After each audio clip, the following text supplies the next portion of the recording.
inaendelea.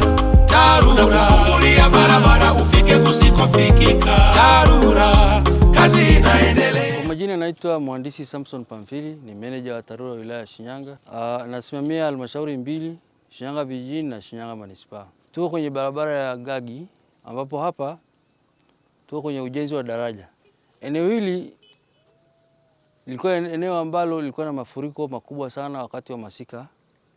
Palikuwa hapitiki, kinyesha mvua hata kidogo, palikuwa hapitiki. Kwa sababu maji yalikuwa ni mengi na mvua kidogo kinyesha tu huwa panafurika maji. Kwa hiyo sisi katika mipango yetu tuliweka kipaumbele kwamba lazima tujenge daraja hili kwa chanzo chochote kile cha fedha. Bahati nzuri kupitia mradi wa SEC ambao uko chini ya Benki ya Dunia, ambapo mfuko ulioelekezwa yale maeneo ambayo yanaathirika sana na mvua. Kwa hiyo kwa halmashauri ya wilaya ya Shinyanga tulipendekeza maeneo matatu, lakini hili ni eneo la kwanza ambayo imepata fedha. Katibu Mkuu TAMISEMI aliingia mkataba na mkandarasi anaitwa Sabu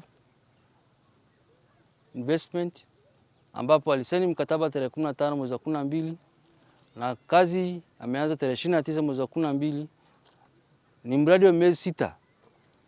Ndio amaliza tarehe 28 mwezi Juni 26.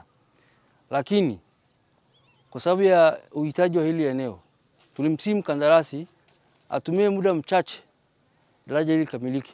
Tangu ameanza kazi, huu mwezi ni miezi 2.5 na amefanya hadi sasa kazi yake ametekeleza kwa 93%.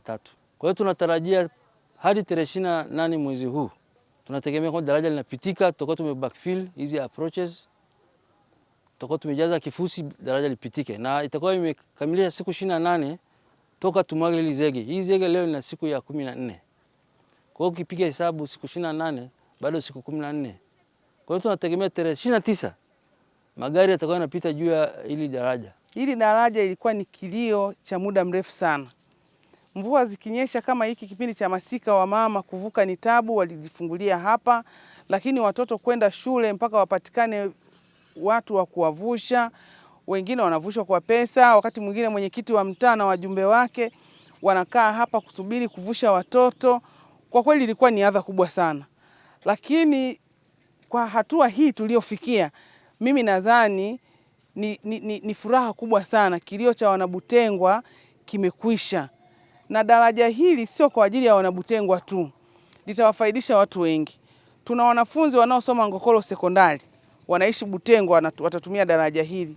Kuna wanafunzi wanaosoma Town Sekondari, wanatumia daraja hili. Lakini ilikuwa ikifika kipindi cha masika ilikuwa ni tabu sana katika upitaji.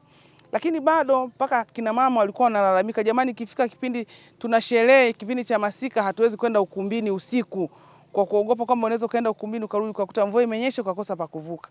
Lakini daraja hili limeleta tabasamu kwa watu wa mtaa wa Butengwa.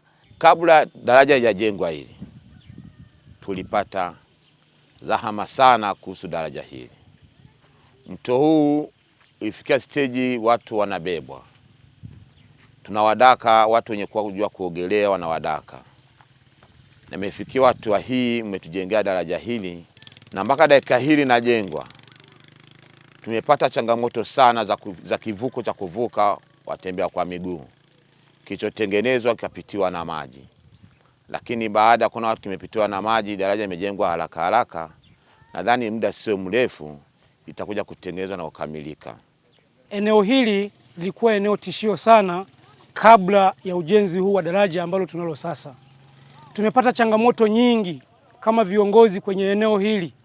Akina mama wako wengi wamejifungulia eneo hili kabla ya ujenzi wa daraja. Watoto walikuwa wakipata changamoto kubwa wakati wakivuka kwenda kutafuta huduma za elimu. Wanaoenda kwenye shughuli zao za kibiashara walipata shida wakati wa mvua zikiwa zinanyesha. Kwa hiyo kwa wakati huu sasa ambako daraja hili sasa limekamilika, tunashukuru serikali ambayo ni serikali sikivu. Serikali yetu imetusikiliza, imekuja imetatua changamoto iliyokuwepo kwenye eneo hili la daraja hili. Daraja hili tunashukuru sana viongozi ambao wameweza kusimamia daraja hili na kufikia hatua hii. Tunaamini changamoto kwenye eneo hili zimekwenda kuisha. changamoto za hapa zitaenda kuisha kwa sababu daraja limekamilika, ambalo ni daraja litatusaidia sisi kutoka hapa kwenda kwenye shughuli zetu kule mjini. Tofauti na kipindi kilichokuwa kile cha nyuma. Na mvua zimekuwa zikinyesha, tumekuwa tukija tunavusha watu hapa, tunawabeba watoto, wakina mama, wazee walikuwa hawawezi. Lakini kuanzia sasa kwa kipindi hiki wataanza kupita bila shida yoyote ile. Kwa tuishukuru serikali iliyoko madarakani, hasa tukimkumbuka ndugu yetu, mama yetu Jemedari Mama Samia Suluhu Hassan, ambaye ndiye rais wa Jamhuri yetu ya Muungano wa Tanzania.